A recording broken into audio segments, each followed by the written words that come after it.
Hello, সবাইকে আবারও নমস্কার। আজকে একটি খুব সুন্দর বাক্য নিয়ে আমি আপনাদের সামনে রয়েছি।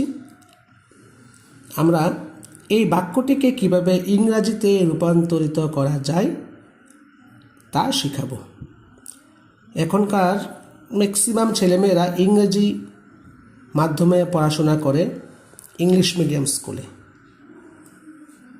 আমরা প্রায়ই দেখি ওরা ইংরেজিতে কিছুটা ফ্লুয়েন্ট, যদি ইংরেজিতে কমিউনিকেশন করা হয়, বাংলাতে কিছু একটা বললে আর ইংরেজি করতে পারে না। এই প্রবলেমটা এখন প্রায়ই দেখা দেয়। বাংলা থেকে ইংরেজিতে ট্রান্সলেশন খুবই কঠিন হয়ে পড়ে। তা আমরা প্রায়ই এরকম সেন্টেন্স দেখি। আজকে এই সেন্টেন্সটিকে আমরা ইংরেজিতে রূপান্তরিত করে দেখাবো আপনাদের। সে মাথার ঘাম পায়ে ফেলে জীবিকা নির্ভর করে।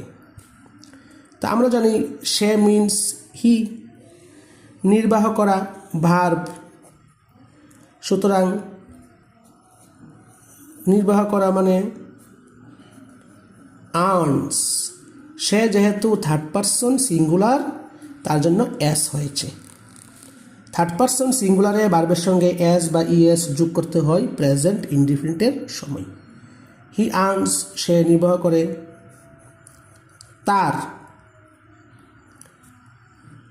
হিজ লাইভলিহুড, লাইভলিহুড মানে জীবিকা। হি আর্নস হিজ লাইভলিহুড, সে তার জীবিকা নির্বাহ করে। কিভাবে? মাথার ঘাম পায়ে ফেলে। মাথার ঘাম পায়ে ফেলে, মাথার ঘাম পায়ে ফেলার একটা ফ্রেজ রয়েছে, ফ্রেজ অথবা ইডিওমেট্রিক এক্সপ্রেশন। আর এই ফ্রেজটা হলো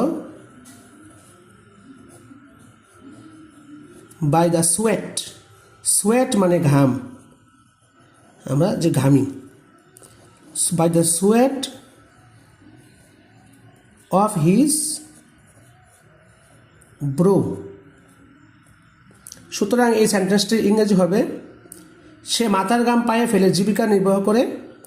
হি earns his livelihood by the sweat of his brow. আশা করি আপনারা বুঝতে পেরেছেন।